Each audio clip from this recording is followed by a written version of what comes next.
আগের দিন থেকে আমরা শুরু করেছি কনজাংশনস এর ক্লাস। কেমন লাগছে তোমাদের ফার্স্ট ক্লাসটা দেখে? মনে হচ্ছে যে এবার একটু শিখতে পারছো এবং ছোট ছোট সেন্টেন্স গুলো থেকে একটু বড় সেন্টেন্স আমরা শিখেছি, মানে আমাদের কিন্তু প্রোগ্রেস হচ্ছে। এতদিন ছোট ছোট সেন্টেন্স বলতাম, এবার দুটো করে সেন্টেন্স জয়েন করে বলতে শিখেছি। এটাই তো কনজাংশনের মজা। আজকে শিখবো আরো 3টে কনজাংশন, মানে কনজাংশনের পার্ট 2 ক্লাস। এটাও দেখবে, দেখে চেষ্টা করবে এইগুলো ইনকর্পোরেট করে রেগুলার ডেতে প্র্যাকটিস করতে। আমরা এরপর কিন্তু আরো প্যাসেজ করাবো যেখানে কনজাংশন দিয়ে আমরা বিভিন্ন সেন্টেন্স করাবো। দেখতে থাকো কনজাংশনের সেকেন্ড ক্লাস। আর অবশ্যই লাইক করে দেবে, কারণ তোমাদের জন্য প্রচুর খেটে কন্টেন্ট বানানো হয়, সহজ করে শেখানোর চেষ্টা করি, এর জন্য আমিও পরিশ্রম করি। তোমরা বিনামূল্যে শিখতে পারছো, একটা লাইক তো আমি এক্সপেক্ট করতেই পারি। লাইক করো আর শেয়ার করে দাও ক্লাসের লিঙ্কটা, যাতে বন্ধু বান্ধবরাও এই ক্লাসটা দেখতে পারে ফ্রিতে। আর যদি কোনো প্রশ্ন থাকে, কোনো অসুবিধা যদি থাকে, কমেন্ট বক্স ওপেন রয়েছে, সেখানে কমেন্ট করো। আমি চেষ্টা করবো আস্তে আস্তে সমস্ত কমেন্টে রিপ্লাই করতে।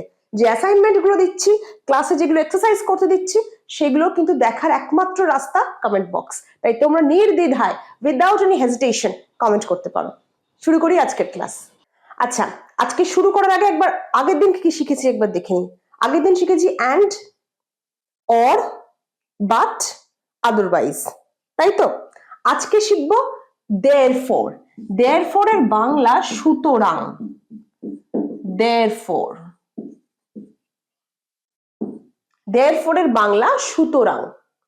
আমরা যখন কোনো কিছু একটা বক্তব্য বলে তার কনক্লুশন বা উপসংহারে আসি, শেষে বলি যে সুতরাং এইটা। আগের একটা কিছু বক্তব্য থেকে তার একটা কনক্লুশনে আসার যে পদ্ধতি, সেখানে আমরা সুতরাং ইউজ করি। যেমন ধরো,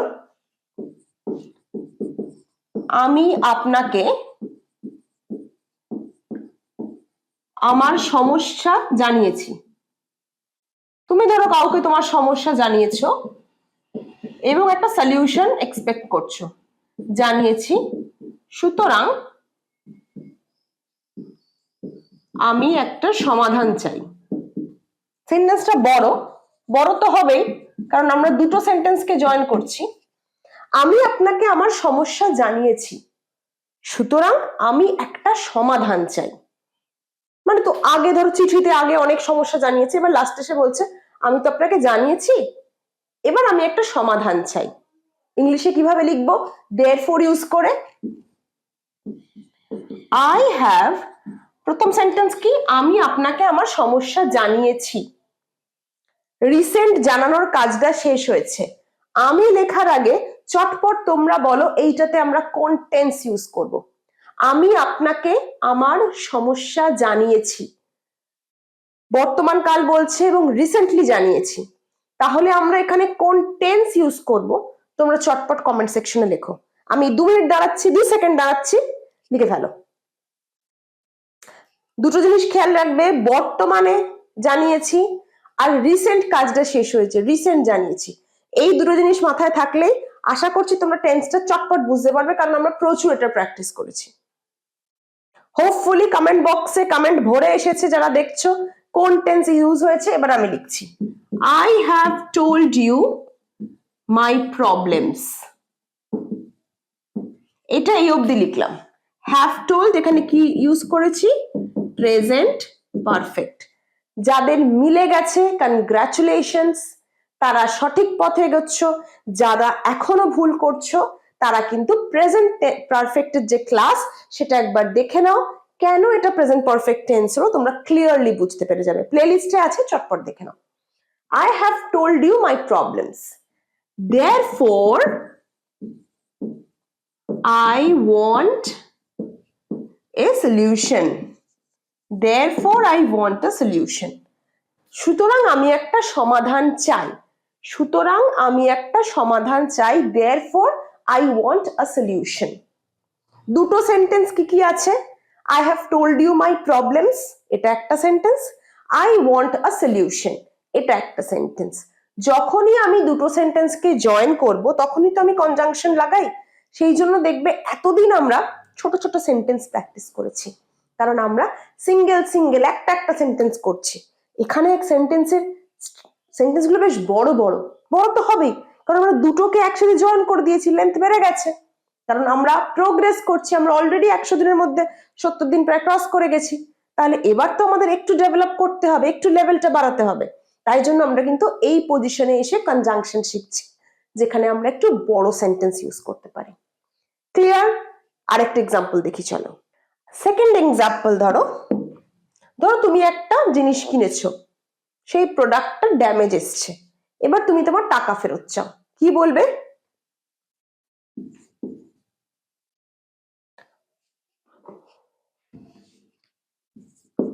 আপনার জিনিসটি খারাপ ছিল, সুতরাং আমি আমার টাকা ফেরত চাই।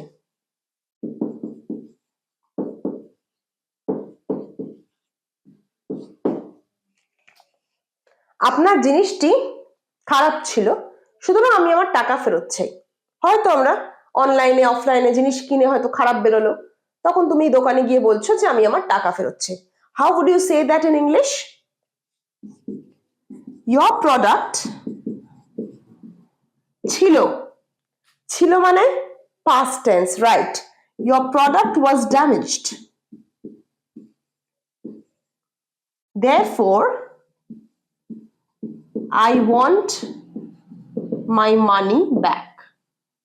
I want my money back. Your product was damaged. Therefore, I want my money back. দুটো সেন্টেন্স, এই একটা সেন্টেন্স, এই একটা সেন্টেন্স। আপনার জিনিসটা খারাপ ছিল, এটা একটা সেন্টেন্স।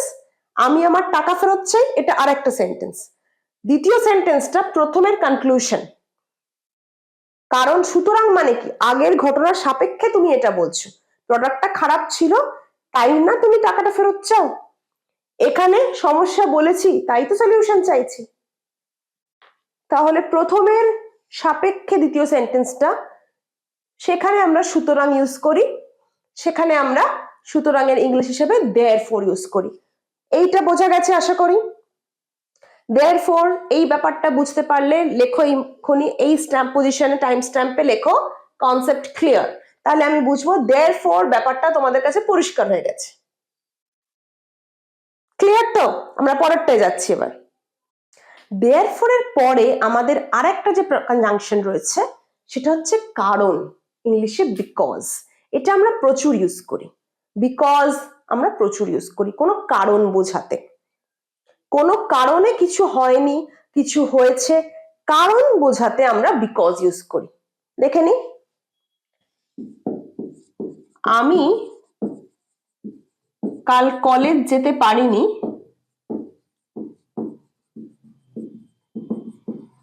কারণ আমি অসুস্থ ছিলাম।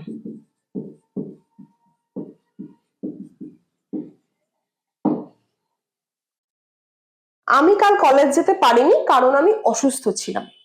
কিভাবে বলবো? I could not go to college because I was ill. দেখো এই অবধি হচ্ছে একটা সেন্টেন্স, এইটুকুনি আরেকটা। ওদিকে রয়েছে কারণটা, আমি অসুস্থ ছিলাম, এটা হচ্ছে কারণ। ফল হচ্ছে কি, আমি কলেজ যেতে পারিনি। I could not go to college, could not লিখলাম, পারিনি গতকাল। কোনো কিছু পারা ক্যান ইউজ করি আমরা, কিন্তু সেটার পাস্ট টেন্স হিসেবে পারিনি, করতে পারিনি, তাই জন্য আমরা কুড ইউজ করি। I could not go to college কারণ কি, কারণ আমি অসুস্থ ছিলাম, because I was ill, because I was ill. Clear? আরেকটা দেখো,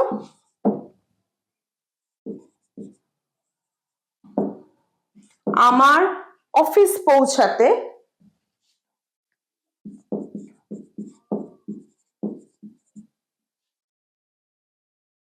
দেরি হলো ট্রাফিক জ্যামের জন্য। কি লিখবো? আমার অফিস পৌঁছাতে দেরি হলো, বা আমার পৌঁছাতে দেরি হলো ট্রাফিক জ্যামের জন্য। I reached late because of traffic jam. I reached late because of traffic jam. তাহলে ফল আর কারণ যখন কোনো সেন্টেন্সে দেয়া থাকবে এবং সেই সেন্টেন্সটাকে জুড়তে হবে তোমাদের, চোখ কান বুঝে বিকজ ইউজ করে দেবে।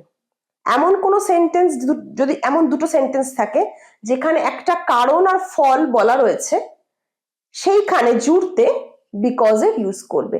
কারণ আমরা যখনই বাংলায় বলি না কারণ এই জন্য আমি যেতে পারিনি, সেই সমস্ত ক্ষেত্রে চোখ কান বুঝে বিকজ ইউজ হবে। বিকজ এর কনসেপ্ট ক্লিয়ার কিনা, কোথায় কোথায় বসাবে সেটা একদম ক্লিয়ার বুঝতে পেরেছো কিনা, এইটা ক্লিয়ার বলে লেখো, তাহলে আমি বুঝতে পারবো তোমরা যারা দেখছো অ্যাটলিস্ট তাদের কনসেপ্টটা ক্লিয়ার হয়েছে। দেয়ারফর মানে সুতরাং, কারণ মানে বিকজ, এই দুটো হয়ে গেল। এরপর আর একটা আজকে শিখবো, সেটা হচ্ছে যদি। যদি ইংলিশে ইফ, যদি ইংলিশে ইফ। আমরা বলি না যদি তুমি আসো তাহলে আমি যাব, যদি তুমি না করো তাহলে আমিও করব না।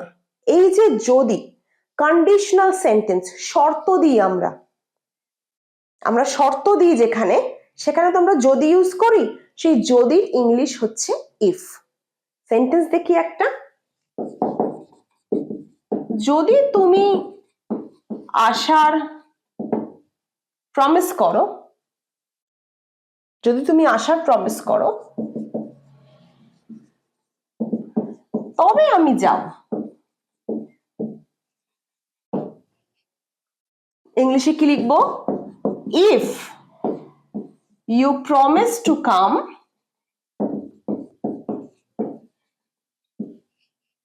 then I will go.